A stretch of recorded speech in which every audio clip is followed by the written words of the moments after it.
تو عبداللہ بن عباس رضی اللہ تعالیٰ عنہما کہتے ہیں اللہ کا فضل یہ ہوا، اللہ تعالیٰ نے یہ دل میں داعیہ پیدا کر دیا۔ اب صحابہ کرام موجود ہیں، اکابر موجود ہیں،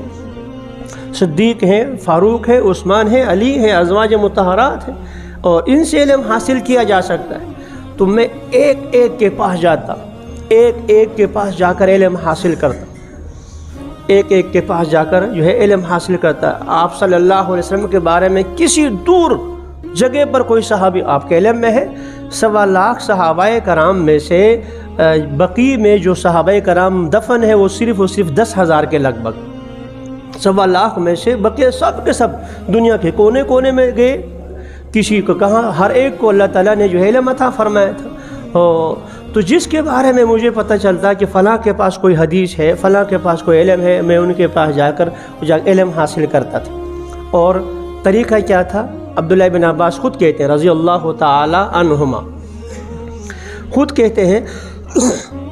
عرب کی سرزمین، گرمی آپ کو پتہ ہے، ریتیلی زمین میں دور دراز کا سفر کر کے جا کر کسی صحابی کے دروازے کے پاس پہنچ جاتا رضی اللہ تعالی عنہ، اور وہ آرام کر رہے ہوتے، میں دروازے کو دستک نہیں دیتا تھا، میں دروازے کے باہر پڑا رہتا تھا، لیٹ جاتا تھا تھکن کی وجہ سے، اور ہوا کی وجہ سے ریت آ کر جو ہے میرے اوپر، یہ ہوا ریت اوپر وہ گرد و غبار جو ہے وہ اڑایا کرتی تھی، اور میں دھول سے اٹھ جاتا تھا۔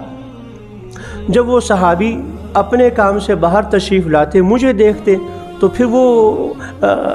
آوازاری کرتا ہے، اے رسول اکرم صلی اللہ علیہ وسلم کے بھائی، چچزاد بھائی، آپ نے زحمت فرمائی، مجھے کہہ دیتے میں آپ کے گھر پر حاضر ہوتا، اور اگر آپ یہاں آئے ہی ہیں تو جس وقت آتے آپ دستک دیتے، میں فوراً باہر نکل آتا، مجھے اندر لے کے جاتے۔ آگے سے عبداللہ بن عباس کا جواب کیا ہوتا تھا؟ عبداللہ بن عباس کو اور سے سننے کی بات ہے، عبداللہ بن عباس میں نے عرض کیا کہ حضور کے چچزاد بھائی ہی نہیں بلکہ جو ہے آپ کو خصوصی دعا بھی دی ہے رسول اکرم صلی اللہ علیہ وسلم نے۔ اور ایک روایت میں یہ ہے کہ عبداللہ بن عباس رضی اللہ تعالیٰ عنہ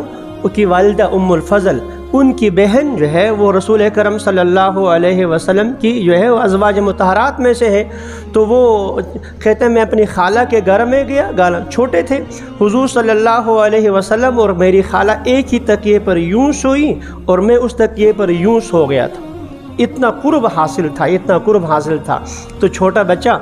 تو اتنا قرب ہے۔ تو کہتے ہیں کہ جب وہ صحابی مجھ سے یہ فرماتے کہ آپ خود کیوں تشریف لائے، ہمیں حکم دیتے، ہم حاضر ہوتے، یا آئے تو دستک دے دیتے، میں کہتا کہ قوم میں عالم کی حیثیت ایسی ہوتی ہے جیسے نبی کی ہے صلی اللہ علیہ وسلم، اور میں یہ گوارا برداشت نہیں کرتا کہ آپ یہ میرے پاس آ جائیں، کیونکہ قرآن کا حکم ہے کہ ان الذین ینادونک، یہ آیت پڑھتے تھے باہر سے آواز، یہ آیت حضور کے بارے میں ہے، لیکن عبداللہ بن عباس رضی اللہ تعالی عنہما اسی آیت کے تحت مفسر قرآن ہے، صحابہ کرام میں حبر الامت کا لقب ہے، اس امت کا علم کا سمندر، تفسیر میں اتنا بڑا مقام، اس آیت کی تفسیر میں فرماتے تھے استاد بھی شامل ہے، قوم میں عالم کا مقام نبی کا ہوتا ہے، اور نبی کے باہر دروازے پہ دستک دینے سے، آواز دینے سے منع کیا ہے، اس لیے میں نے آواز نہیں دی۔ عبداللہ بن عباس رضی اللہ تعالیٰ عنہما نے یوں علم حاصل کیا، تو پھر امت نے وہ بھی دیکھا، فاروق اعظم رضی اللہ تعالیٰ عنہ جیسے بڑے صحابی آپ کے ساتھ یہ بیٹھے تھے، چھوٹا بچہ ہوتا تھا، نوجوانی میں اکابر صحابہ کرام سامنے ہیں، تو آپ کے علم میں ہے کہ یہ تو دل میں بات آتی ہے نا کہ میں تو فلاں، میں عمر اتنی اور نوجوان یہ ہے۔ فاروق اعظم رضی اللہ تعالیٰ عنہ یہ تاڑ لیا کہ اچھا، دو بازو کے ذہن میں یہ آ رہا ہے کہ یہ نوجوان ہے اور عمر کے ساتھ بیٹھا ہوتا ہے۔ آپ نے قرآن مجید، میں مختصر کر رہا ہوں، قرآن مجید کے ایک سوال اچھال دیا کہ کوئی جواب آپ کہیں نہ، آپ کہیں، اب ایک بھی کچھ کہہ رہا ہے، کچھ کہہ رہا ہے نہیں۔ پھر عبداللہ بن عباس سے پوچھا کہ آپ بتا دیں، عبداللہ بن عباس رضی اللہ تعالیٰ عنہ نے وہی جواب دیا جو حقیقت میں جواب۔ تو اب آپ سب کو فضیلت سامنے آ گئی کہ عبداللہ بن عباس کو عمر نے جو ساتھ رکھا ہے یا ساتھ بٹھاتے ہیں، یہ ایسے ہی نہیں محض اس بنیاد پر نہیں کہ حضور کے چچزاد بھائی ہیں، محض نسب پر نہیں، بلکہ علم کی بنیاد پر ساتھ رکھا ہے۔ تو ان الذین ینادونک من وراء الحجرات، پہلا حکم یہ ہے کہ کسی بڑے کو آواز دینا، حضور تو حضور صلی اللہ علیہ وسلم ہے، کسی بڑے کو، استاد کو، والدین کو بھی پیچھے سے آواز دینا، دور سے آواز دینا، یہ ادب کے خلاف۔